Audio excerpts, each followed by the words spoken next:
जब नबी की बात आती है तो मैं चैलेंज करता हूं, मेरे नबी ने छोटी उम्र में हजरत आयशा रज़ियल्लाहु ताला अन्हु को शादी किए, तो जिसको लेकर आज वो लोग मेरे नबी की शान में गुस्ताखी कर रहे हैं। मैं एक एक हिंदू भाइयों से पूछना चाहता हूं कि चलो बताओ कि आज तुम जिसको पुरुषोत्तम का दर्जा दिए हो, जिनको तुम भगवान कहते हो, नाम क्या है उनका? रामचंद्र जी। रामचंद्र जी, इसने सीता जी से जो शादी किए थे, सीता जी से जो विवाह किए थे, तो सीता जी की उम्र क्या थी मुझे बताओ। चलो, नबी ने हजरत आयशा रज़ियल्लाहु ताला अन्हा को यानी बचपना की उम्र में शादी की, तो आज तुमने नबी के शान में गुस्ताखी की और नबी को अय्यास बताया, इसको बलात्कार बताया। पर मुझे तुम बताओ कि तुमने जिसको भगवान का दर्जा दिया, तुमने जिसको पुरुषोत्तम का दर्जा दिया, जिनको तुमने महान पुरुष के खिताब से यानी लकब से जिसको तुमने लकब दिया, बताओ कि रामचंद्र जी ने सीता जी को कितने साल में विवाह किए थे, यानी रामचंद्र जी की उम्र क्या थी और सीता जी की उम्र क्या थी बताओ। मेरे प्यारे साथी, वो नहीं बता पाएंगे। क्यों नहीं बता पाएंगे? रामायण गीता थोड़ी ना पढ़ते हैं, वो तो गोमूत्र पीते हैं, गोबर लगाते हैं, व्हाट्सएप यूनिवर्सिटी में पढ़ते हैं, दो चार बातें सीख लेते हैं, वही टीवी डिबेट में आकर बोलना शुरू कर देते, मुसलमान ऐसा है, नबी ऐसा है, ऐसा ऐसा ऐसा ऐसा ऐसा है, बोलना शुरू कर देता। आपको पता है, एक जानकारी मैं आपको देकर जा रहा हूं, फिर अपने पॉइंट की तरफ आपको लेकर आ रहा हूं। आज नबी ने देखिए हजरत आयशा से 6 साल की उम्र में या 7 साल की उम्र में शादी की। हजरत आयशा की उम्र इतनी थी तो उन लोगों ने आज नबी की शान में गुस्ताखी कर रहे, इसको बलात्कार बता रहे और पता नहीं क्या अय्याज बता रहे, पता नहीं क्या क्या बता रहे। लेकिन आपको पता है, जब रामचंद्र जी ने सीता जी से विवाह किया था तो उस वक्त रामायण के मुताबिक मैं बता के जा, उठाइए रामायण।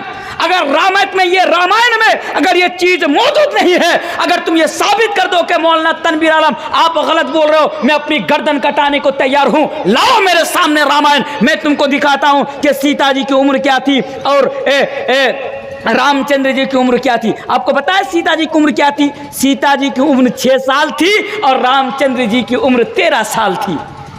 बताओ, इन्हें भी अय्यास बताओ।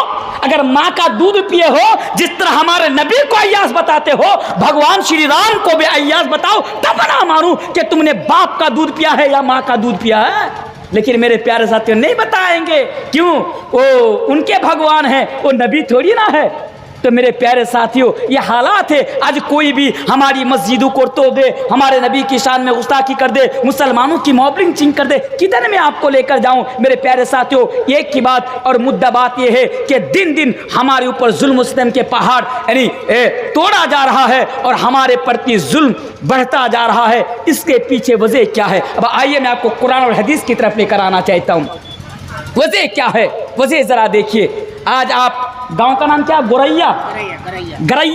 गरैया के मुसलमान चाय की दुकानों पर बैठकर तबसरा करते हैं, चर्चा करते हैं आपस में, यार क्या बात है, हमारे ऊपर इतना जुल्म हो रहा है, हमारी मस्जिदें तोड़ी जा रही है, हमारे घरों पर बुलडोजर चलाया जा रहा है, क्या बात है? तो कोई कहते हैं यार बीजेपी की सरकार है इसलिए ऐसा हो रहा है, अगर बीजेपी की सरकार हट जाएगी तो हमें इज्जत मिल जाएगी। नहीं, पता है क्यों ऐसी हालात है? मेरे प्यारे साथियों, जब हमने और आपने, गौर कीजिए मेरी बातों को, जिंदगी भर काम आएगी ये बात इंशाअल्लाह। जब हमने और आपने अपने दामन को गुनाहों से पुर कर लिया तो अल्लाह ने जुल्म को हमारे ऊपर मुसल्लत कर दिया। बात समझ में आई? जब हमने नबी का तरीका छोड़ दिया, जब हमने और आपने कुरान व हदीस के रास्ते पर जिंदगी गुजारना छोड़ दिया, तो मेरे प्यारे साथियों, अल्लाह तबारक व तआला ने हमारे ऊपर और आपके ऊपर जुल्म को मुसल्लत कर दिया और इज़्ज़े जिल्लत को हमारे ऊपर आपके ऊपर मुसल्लत कर दिया। आइए वाक़या मैं आपके सामने लेकर आता हूँ। अरे भारत के मुसलमानों सुनो, अरे लोगों, आज तुम्हारे ऊपर जुल्म सितम के पहाड़ तोड़े जा रहे हैं, तो आज तुम लोग किसी विशेष और खास पार्टी को जिम्मेदार करार दे रहे हो। लेकिन सुनो, इसी तरह इस दुनिया के अंदर इतिहास उठाकर पढ़िए, हिस्ट्री उठाकर पढ़िए, तो आपको पता चलेगा एक बड़ा जालिम बादशाह था, बड़ा जालिम। ये चाय वाला उसके सामने कुछ भी नहीं है, कुछ भी नहीं उसके सामने, इतना बड़ा जालिम था। नाम क्या था? उनका नाम हज्जाज बिन यूसुफ था। ऐ लोगों, हज्जाज बिन यूसुफ अपने लोगों के ऊपर अपनी रियाया के ऊपर बहुत ज्यादा जुल्म और सितम क्या करता था, उनके ऊपर जुल्म और सितम के पहाड़ तोड़ा करता था। एक दिन क्या हुआ, उस दौर में कुछ लोग इमाम हसन बसरी रहमतुल्लाह अलैह के पास शिकायत लेकर आते हैं और कहते हैं कि इमाम साहब, ये हज्जाज बिन यूसुफ हमारे ऊपर जुल्म कर रहा है, ये हज्जाज बिन यूसुफ हमारे ऊपर अत्याचार कर रहा है, ये हज्जाज बिन यूसुफ के जुल्म की इंतहा हो गई है। इमाम साहब आप ही कुछ कर दीजिए। मेरे प्यारे साथियों, यह वाकया मैं आपके सामने क्यों बता रहा हूं, आइए मैं आपको जवाब देकर जाता हूं। मेरे प्यारे साथियों, आज से 1000 बरस पहले, 500 बरस पहले, 600 बरस पहले वह हज्जाज बिन यूसुफ जब उन लोगों के ऊपर जुल्म कर रहा था, लोगों के ऊपर अत्याचार कर रहा था, और लोग जब शिकायत लेकर इमाम हसन बसरी रहमतुल्लाह अलैह के पास आए तो इमाम हसन बसरी रहमतुल्लाह अलैह ने जवाब दिया। और आज वही जवाब मौलवी तनवीर आलम भारत के मुसलमानों को देकर जा रहा है।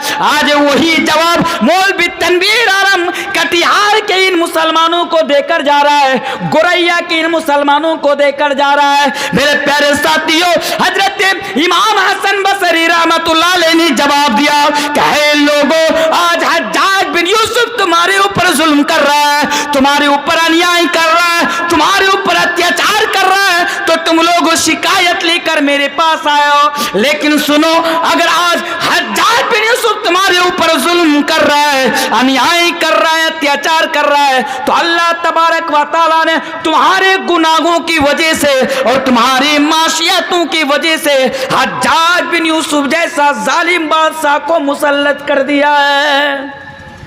इमाम हसन बसरी रहमतुल्लाह अलैह ने जवाब दिया कि हज्जाज बिन यूसुफ को अल्लाह ने तुम्हारे ऊपर, जालिम बादशाह को अल्लाह ने तुम्हारे ऊपर इसलिए मुसल्लत किया है क्योंकि तुमने अपने दामन को गुनाहों से भर लिया है और तुमने अपने दामन को गुनाहों से पुर कर लिया है। मेरे प्यारे साथ, इसलिए भारत में हमारी जो हालात है ना, इस हालात का रोना रोने का हमें कोई हक और कोई अधिकार नहीं है, कोई हक नहीं है। ये हालात इसलिए हमारे ऊपर आई है क्योंकि हमने और आपने अपने दामन को गुनाहों से और अपने दामन को माशियतों से, मेरे भाइयों, हमने और आपने भर लिया है। आइए वह हदीस भी सुनाता जाऊं, जालिम बादशाह को अल्लाह ने हमारे ऊपर क्यों मुसल्लत किया। वो हदीस का हवाला याद रखिए, इमाम अबू दाऊद किताबुल बुयू के अंदर इस हदीस को लाते हैं। हदीस के रावी हजरत अब्दुल्लाह इब्न अम्र फरमाते हैं कि नबी करीम जनाब मुहम्मद रसूलुल्लाह सल्लल्लाहु अलैहि वसल्लम ने 1400 साल पहले फरमाया। मोदी की सरकार 2014 के बाद आई, लेकिन नबी ने 1400 साल पहले बयान फरमाया था। क्या बयान फरमाया था? इदा तबाया तुम बिल ईना व अखज तुम अदना बल बकर व रदी तुम बिज़र्ई व तरक तुमुल जिहादा व सल्लल्लाहु अलैकुम दुल्लन ला यंज़िउ हत्ता तरजिउ इला दीनिकुम। नबी करीम सल्लल्लाहु अलैहि वसल्लम ने फरमाया था, ऐ गुरैया के मुसलमानों, ऐ कटिहार के मुसलमानों, जब तुम बेईना करने लगोगे, बेईना यानी धोखाधड़ी का कारोबार करने लगोगे, अपने बिजनेस में बेईमानी करने लगोगे। और क्या फरमाया था? अल्लाह के नबी ने यह बयान फरमाया था, तुम दुनिया की खेती बाड़ी से राजी हो जाओगे, यानी दुनिया के सामान से, दौलत से, प्रॉपर्टी से तुम राजी हो जाओगे। वह तरक तुमुल जिहादा, और तुम जिहाद को छोड़ दोगे, तो क्या होगा? सल्लल्लाहु अलैकुम दुल्लन, तो अल्लाह तबारक व तआला तुम्हारे ऊपर जिल्लत को मुसल्लत कर देगा, यानी तुम्हें बेइज्जत कर देगा। जहां जाओगे लात खाओगे, जहां जाओगे जूतों से तुम्हारा स्वागत किया जाएगा, जूतों का हार लटका कर तुम्हारे गलों में तुमको वेलकम किया जाएगा। तुम्हारी कोई वैल्यू नहीं रहेगी, कोई इज्जत नहीं रहेगी। कब? अल्लाह के नबी ने फरमाया, जब ऐसी यानी सिफत तुम्हारे अंदर आ जाएंगी, जब ऐसी खराबियां तुम्हारे अंदर आ जाएंगी। फिर अल्लाह के नबी ने क्या बयान फरमाया? सुन लो इस हदीस को, ला यंज़िउहु, उस वक़्त तक ना तुमको इज्जत नहीं मिलेगी। कब तक इज्जत नहीं मिलेगी? इलेक्शन के टाइम में मैंने आप ही के करीब में एक जगह पर ये मिसाल भी मैंने दिया था कि इलेक्शन के टाइम में क्या होता है, बहुत सारे लोग होते हैं ना जो नेम प्लेट होते हैं उसको लोगों के पास लेकर जाते हैं, ऐसा इसको वोट करना, इसको वोट करोगे, अगर ये जीत जाएगा तो फिर सलामत रहोगे, सही सालिम रहोगे, अगर इसको वोट नहीं करोगे उसकी सरकार आ जाएगी तो फिर तुम्हारी हजामत बन जाएगी, एक हो जाएगा वो हो जाएगा, अजीब अजीब तरह की बात करते हैं। तो पता ये चलता है कि लोग समझते हैं कि हम सरकार बदल देंगे तो हमारी हालात बदल जाएगी, हम सरकार बदल देंगे तो हमें इज्जत मिल जाएगी, हम सरकार बदल देंगे तो हमारी खोई हुई इज्जत हमें वापस मिल जाएगी। ये सोच हम और आप रखते हैं। लेकिन मेरे प्यारे साथियों, अल्लाह के प्यारे नबी ने बयान फरमाया था कि मुसलमानों, जितना चाहे तुम सरकारें बदल लो, जितना चाहे तुम सरकारें बदल लो,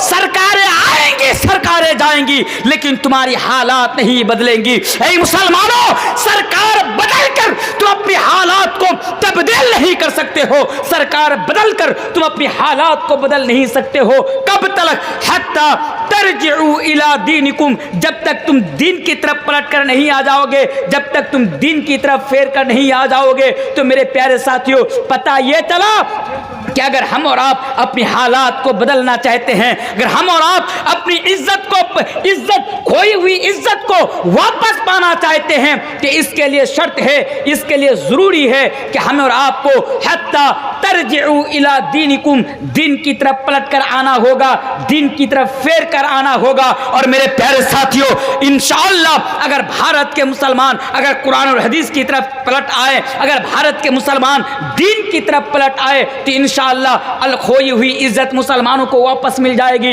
इसलिए ज़रूरी है कि आप दीन की तरफ पलट आए, कुरान और हदीस की तरफ पलट आए। पलट आने का मतलब यह है कि कुरान आपको जैसा जो रास्ता दिखाए आप उस रास्ते पर चले, हदीस जो रास्ता आपको दिखाए आप उस रास्ते पर चले, इंशाअल्लाह फिर आपको कामयाबी मिल जाएगी। आपको पता है, आइए और एक वाक़या में आपके सामने, एक और आयत में आपके सामने पढ़कर चला जाता हूँ।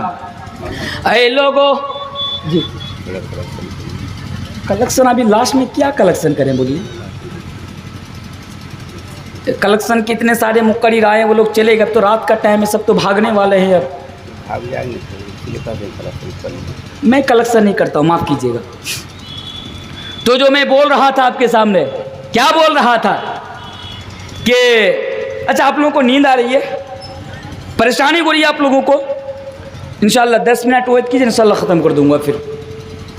तो जो मैं बोल रहा था, अल्लाह तबारक व तआला कुरान करीम के अंदर बयान फरमाता है, ज़हरल फ़सादु फ़िल बर्रि वल बहरि बिमा कसबत ऐदिन नास लियुज़ीक़हुम बअदल्लज़ी अमिलू लअल्लहुम यरजिऊन। इसका माना जानते हैं? इसका माना होता है कि आज हमारे साथ और आपके साथ जो हो रहा है, अल्लाह तबारक व तआला कुरान करीम के अंदर बयान फरमाता है, लोगों मैं तुम्हें ना तुम्हारे कर्मों का मजा चखा रहा हूँ। अल्लाह कहता है कि भारत के मुसलमानों, मैं तुम्हें तुम्हारे कर्मों का मजा चखा रहा हूँ। क्यों? ताकि तुम दीन की तरफ पलट कर आ जाओ, ताकि तुम दीन की तरफ पलट कर आ जाओ। इसी तरह अल्लाह तबारक व तआला कुरान करीम के अंदर किसी और जगह पर बयान फरमाता है, वमा अस्वाबकुम मिन मुसीबतिन फबिमा कसबत ऐदीकुम व याफू अन कसीर। इसका माना यह होता है, अल्लाह तबारक व तआला फरमाता है कि मुसलमानों, जब तुम्हारे पास किसी किस्म की तकलीफ आए, जब तुम्हारे पास किसी किस्म की परेशानी आए, जब तुम्हारे पास किसी किस्म की आफतें आए, तो तुम समझ लेना कि यह तुम्हारे कर्मों का फल है, यह तुम्हारे कर्मों का नतीजा है,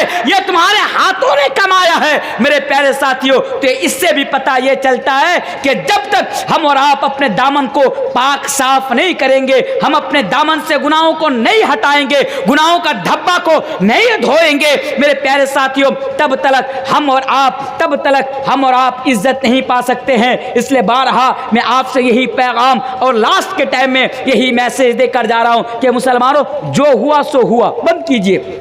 चलिए, आपसे गुनाह हो गया, उसको हटाइए। आपने जो कर लिया सो कर लिया, आप उसको हटाइए।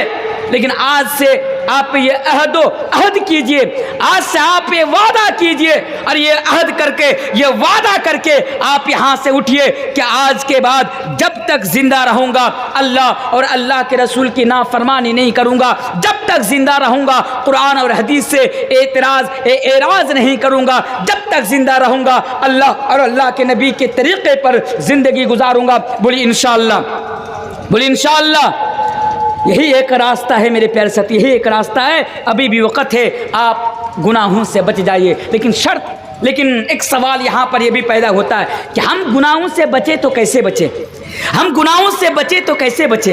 अब देखिए ना, हमारे कटिहार में, मैं भी तो कटिहारी का हूँ, हमारे कटिहार में हर रात कहीं ना कहीं जलसा होता है, हर रात कहीं ना कहीं जलसा होता है। बड़ी बड़ी कॉन्फ्रेंसें होती है, कुरान और हदीस की महफिलें सजाई जाती है। वो दूर दराज से उलमाए कराम आते हैं, 2-2 घंटा, 3-3 घंटा, 1.5-1.5 घंटा बैठ कर और खड़े होकर गला फाड़ फाड़ कर, चीख कर, चिल्ला कर तकरीर करते हैं। हम और आप पूरी रात बैठ कर उलमाओं की ज़बान से कुरान और हदीस की बातें सुनते हैं। उसके बावजूद भी हम और आप गुनाहों से नहीं बचते, उसके बावजूद भी नहीं बचते। जितना जलसा सुनते हैं, जितना कुरान और हदीस की बातें सुनते हैं, उतने ही हम और आप गुनाहों के करीब जाते हैं, उतने ही हम और आप बुराई के करीब जाते हैं। मेरे प्यारे साथियों, कुरान और हदीस की बातें तो सुनते हैं, लेकिन हम और आप गुनाहों से नहीं बच पाते हैं। आइए 2 चीजें मैं आपको बताकर जाऊंगा, ये 2 चीजें आप अपने अंदर पैदा कर लीजिए इंशाअल्लाह ताला। अगर ये 2 चीजें आप अपने अंदर पैदा कर लेंगे तो आप गुनाहों से बच जाएंगे।